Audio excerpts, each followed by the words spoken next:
Well,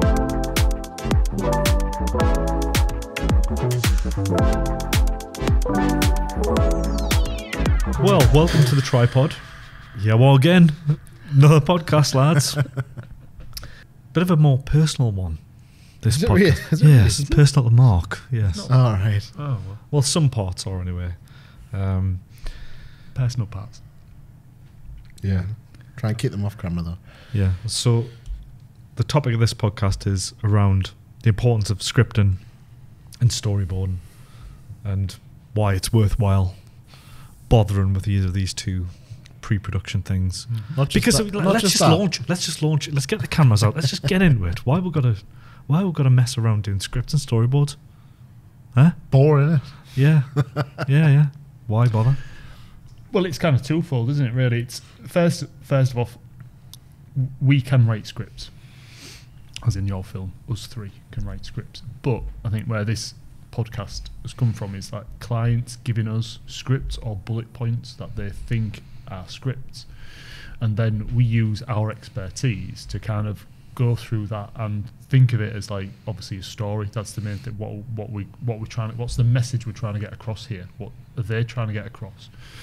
Sometimes they're trying to say too much. Sometimes they're not saying enough. Sometimes they're saying it in the wrong order. There's a whole multitude of reasons why their script will not work as it's given to us, and that's where we bring like our expertise to it and basically go through and write it so it makes sense to the lay person, to get their message across in the best way. And it's something I feel that we certainly do when it comes across our desk or an idea is presented to us. Like obviously when you're writing a script for a 30-second TV commercial or a corporate video, we do it on a daily basis. Well, I know to us this was 10 minutes ago on the other podcast, but I'm going to reference the podcast about the benefits of a full service agency. Mm-hmm. You know, when the clients write the scripts to begin with, as we've said before, sometimes that can be advantageous, particularly if it's a really technical thing or they're just in a niche industry. You know, you need that insight, you need something to shape to begin with. That's fine. But I'm looking at the page here that says, so what is a storyboard? And I'm picturing storyboards that we've been given before, where someone's had a blank bit of paper, drawn out some frames, and then written inside the frame what the shot should be. Yeah. So you've got stuff like that, but then you've also got people who'll give you a page of A4 at 8-point font with 500 words on it and go, that's my script for my 30-second video. Mm-hmm. And then you've got other people who, and you know, in each of these cases, I don't fault them for it. I get where they're coming from. It's just different ways that we can kind of approach this. But another one I was thinking about was when people will sometimes see something that they like and they'll kind of write their script effectively in the same mold as the video that they like. Mm-hmm. And to them, to look at it on paper, they might go, well, that's got every sales point I want in there. Everything about the product or service or all the benefits, it's all covered. But we look at it and go, but it doesn't flow. It doesn't. Yeah. It not just flow as a piece of writing, but it doesn't flow as a piece of persuasive writing. I've got this slide I took from this. I think it was a professor that had done a load of research on it actually, and it was like the question cycle that people go through when they're presented with a marketing message, which effectively starts with, is this aimed at me to begin with? Like, is this talking about something that I need to be interested in the first place? Obviously, these are questions you're not actually asking out loud. Mm-hmm. But there's about 9 questions that kind of take you through in a nutshell. Right, well, is this talking to me? If it is talking to me, what's it saying? Then it's like, what's it saying? Do I believe it? Mm-hmm. Are they giving me enough here to have any kind of confidence in it to not necessarily buy it there and then, just like look a bit further into it? And then obviously you kind of close that loop. So in basic terms, what we say to people a structure should be is take up the problem, present yourself as a solution to the problem, and then, you know, underline that several times with reasons why you are the solution to the problem, mm-hmm. to then end with the call to action to say, so we've kind of explained what the score is here, but obviously there's only so much we can say. You need to get in touch to find out more.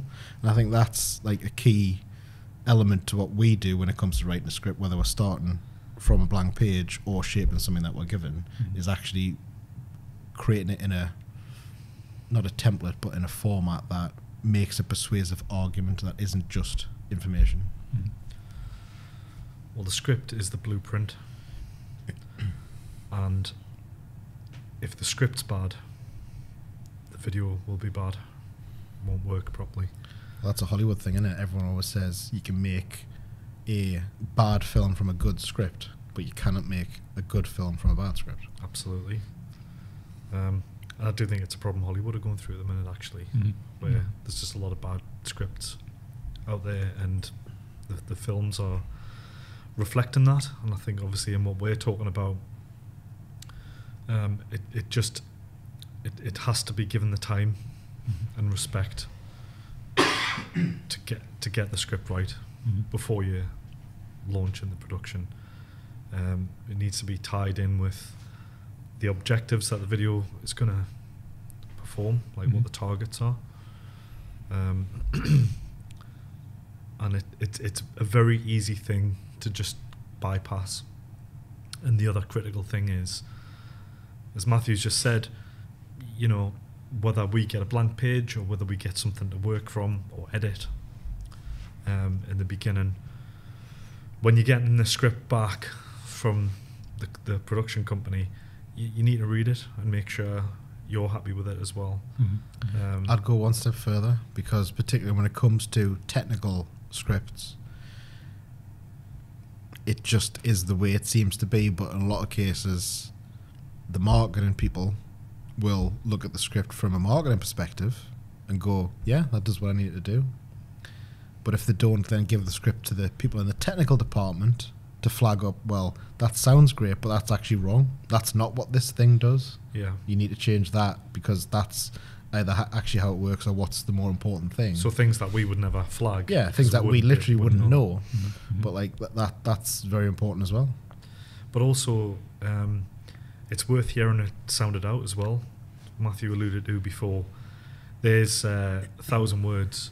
It's for a 30-second commercial. Have you tried reading it in 30 seconds? Oh yeah, it fits in 30. It doesn't fit in 30. But even going a step further than that, even once you've whittled the script down, you need to understand the tone of voice as well.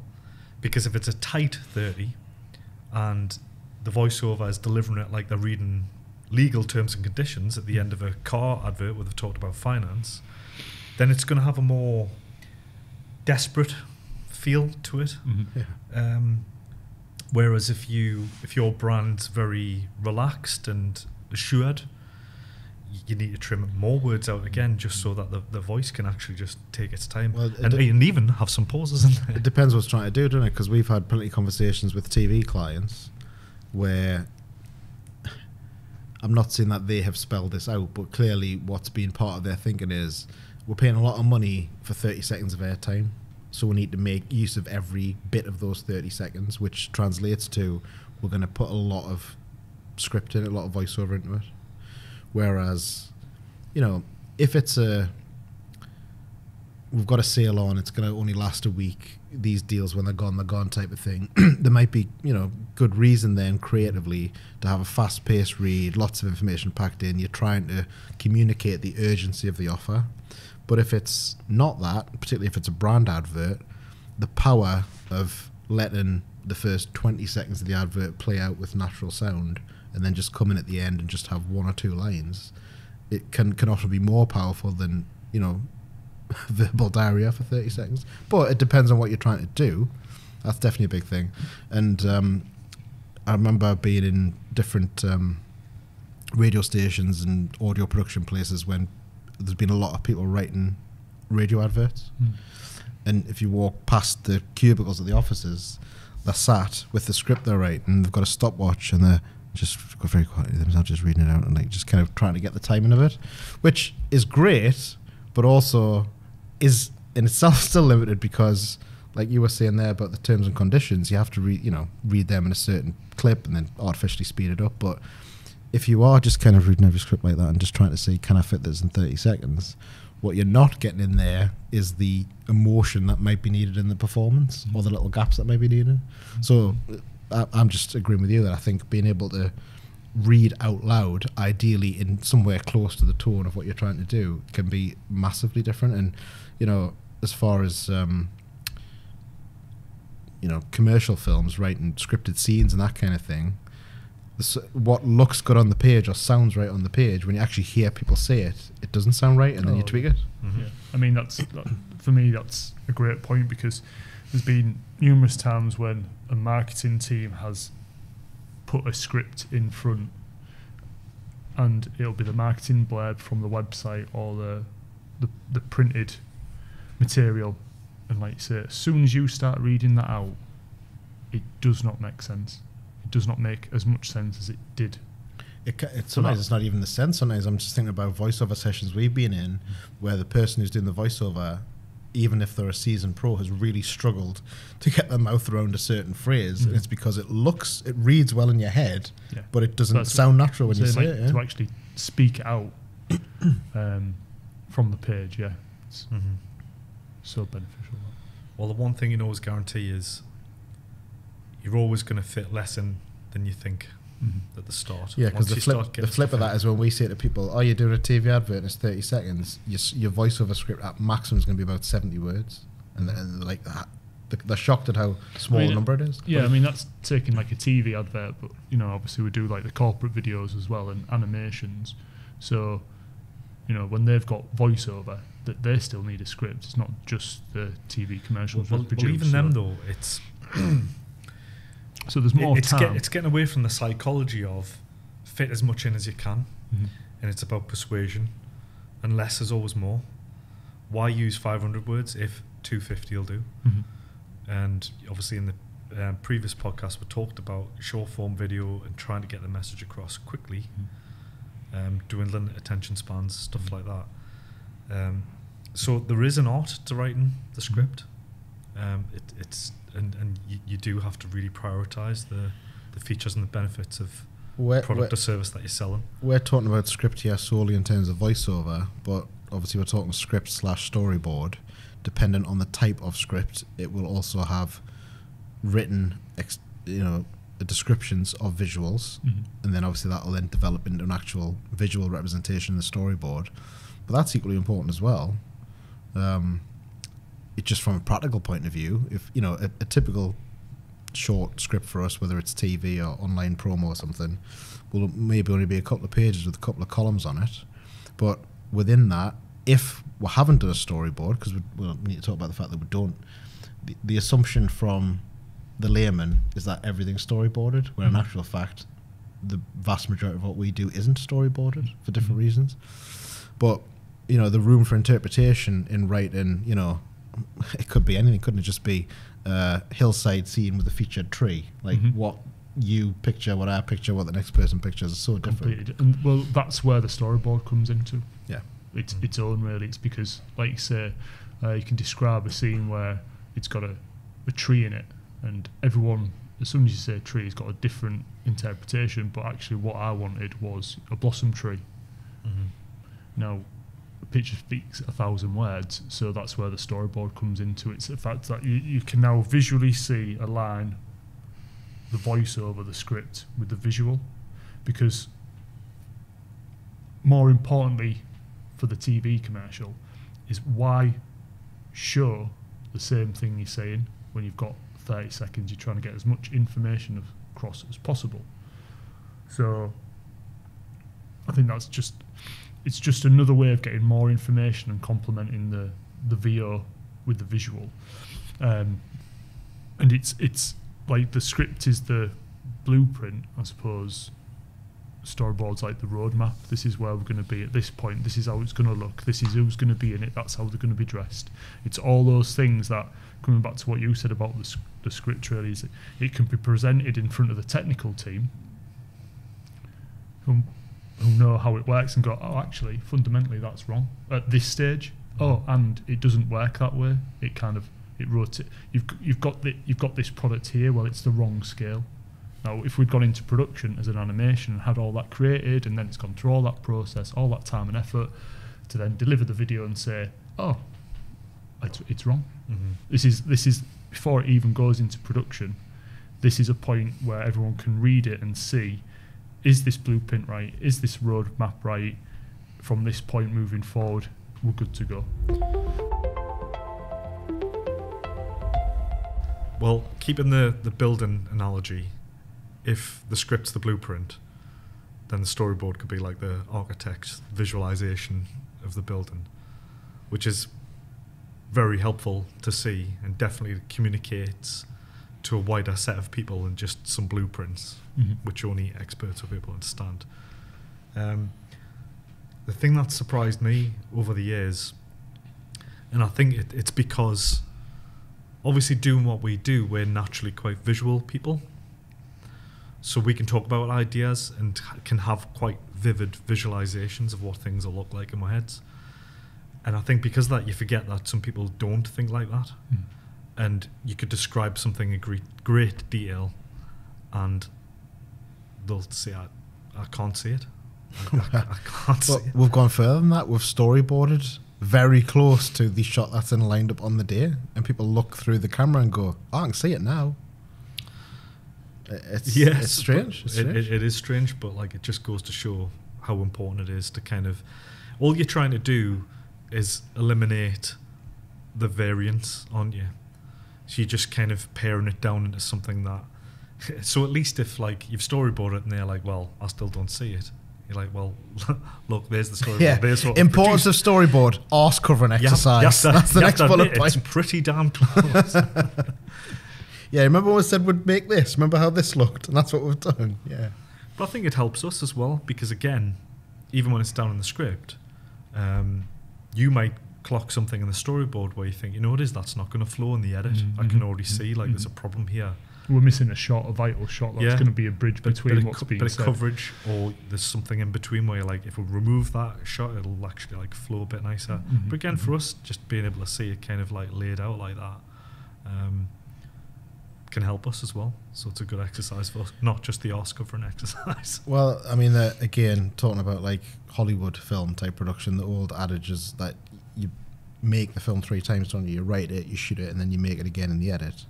And what we're talking about here pretty much boils down to kind of editing ahead of time, making decisions up front rather than being stuck with having to make a certain decision based on what you've then shot. Yeah. So here's a question for you about storyboards. What's the best way to put a storyboard together?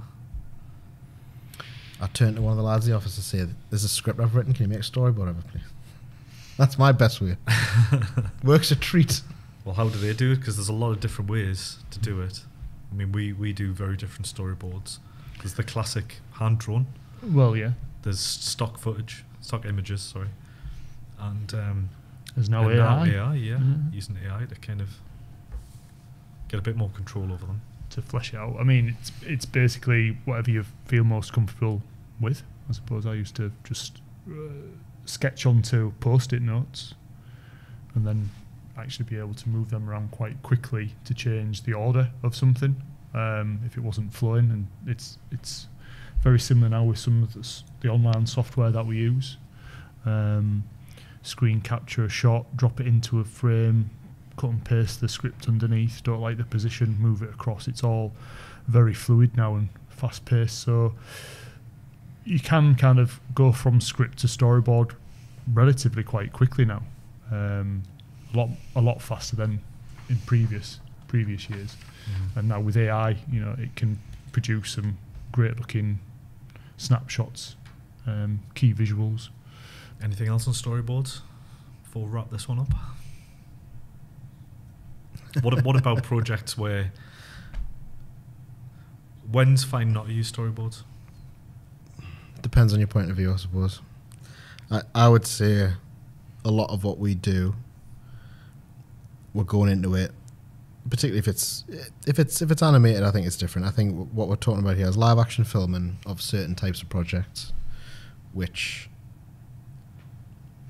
are not necessarily telling a story in the way that, say, a television advert or a promo might.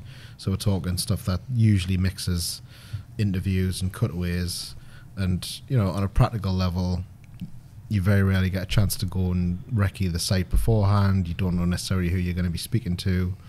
And you have to, not that we're Ridley Scott, but Ridley Scott famously has said, I've shot so many commercials and so many things, I can walk into any room and I can just go, that's the setup. And to a much lesser degree, that's what we do. We've done so many of certain types of things, filming interviews with people, filming cutaway scenes, etc., capturing things in a kind of pseudo-documentary style, that having a storyboard just wouldn't be helpful in those cases. That's a case where you do have to have just that bit of trust and buy-in from the client, which usually you've got. You're only there in the first place because you've showed them something similar that you've done. You said, well, that's what we've done before, and they go, right, well, you go make that. But that's the only kinds of types of project where a storyboard would arguably be a bit of a hindrance. Mm-hmm. Because it can naturally a bit more controlled. You just want to go in and just kind of spontaneously. No, we'll cut that out. Whatever. Yeah, we'll definitely cut that bit out. No, you just want to be able to. You just want the flexibility, the fluidity to go in and pick the best shot. Yeah, I suppose, like, at the back of your head, you've got your shot list. You've got those key visuals that you want to capture. So I suppose that's all right. It's not written down. It's not a storyboard as such, but it's in your head also. And you know you're going to get those generic kind of shots. Whereas something that's more of a concept that has got an actual script, that has got a definite end point. That storyboard is very beneficial, I think, to make sure you get those location shots. Yes, there might be a talking head shot there and there's a placeholder for that and you don't exactly know what they're going to say, but I think, if it's a commercial or a corporate video that's high level trying to sell something, then you've got that storyboard to. And I suppose the other obvious example of stuff that we do frequently is, we're making a lot of outputs for clients month on month, which the visual style's already been established. The content in it changes, but the flow of the video, the way that it, the captions look, the placement of things on screen has already been established. So clearly in those instances, you don't need a storyboard every time. But there was definitely design work went in up front to create that. Yeah. From a selfish point of view, I really like having a storyboard on set when you're directing. Mm-hmm. And because when you're directing, you get like 100 questions a minute. And it just... Many of the questions are, what's the shot going to look like? What we're going to do next? And your answer is, look at the story. So whether that... And sometimes that's the bloody crew. Oh, yeah, that's what I was thinking about, the client, it's like, what we're doing next. And you just go, panel 6. And they go, oh, have you got your printout? Yeah. I've lost mine. Yeah. Okay, well, we're happy with how we've covered scripts and storyboards. Hopefully we've convinced you how important they are. Mark's belly's going again. This you or you? Mr. Monk's not done anything wrong. I'm just joking. I'm just joking. Calm down. You're not going to say no to the knickknacks, are you? Wow. I've got to be honest, I don't want to get too controversial, but these knickknacks are a bit light on the old knickknack dust, if you ask me. Well, that's the next Well, I feel a bonus pod coming. Golden Wonder, innit? It's about time someone shook that place up. Yeah. Come on, Golden Wonder. Where's the beef with Golden Wonder? Good, that's good, that one. Thank you. Well, I haven't got any beef, Marks. Is it Golden Wonder? Matthew's saying there's not enough who used to do nice salt and spicy dust on them. Yeah. Who used to do Salt and Shake? Was that wasn't Golden Wonder, was it? Salt and Shake. Was that Smith's? Smith's. Something good about that, like Bronnigans are gone. Salting your own crisps in them. I used to know someone that used to buy Walker's ready salted, open them up, salt, extra salt. I know someone that would refer to them as already salted. Already salted, yeah. Maybe this was which is also equally true. I'm guessing that's how it started. No. Put the salt away. These ones are already salted. It might have been those ones that came with a little blue packet of salt, yeah. But you take that out, get vinegar, and then put salt in. Salt and vinegar crisps. Yeah, anybody else used to do that? No, because once you put the vinegar in there, they wouldn't be crisp anymore, would they? They'd be nice and soft. Moist. when I was a kid. I don't like me crisps moist. Call me crazy, but I don't like me crisps to be moist. When I was a kid, if there was a blue packet in your Well, you're crisps, wrong. it had a tenner in it. Anyway, hopefully, doubtfully, you've got something out of this podcast. If you have, give it a thumbs up. If you haven't and just feel a bit sorry for it, give it a thumbs up as well, whatever. Either way, just smash that like button. Hey, see, you love it. I knew you loved it. Nah, I just thought I'd bring it back for you. It's been a while, isn't it? Yeah, subscribe to the channel. It helps you out. So please, just do something. Yeah, apparently we're in the begging portion at I this was going point. to say, because like, how many likes do we need to get like some new bulbs for in here? Because it's gone really dark. Well, if we could get 10, that would be good. Anyway, thank you and see you next time. Bye. There we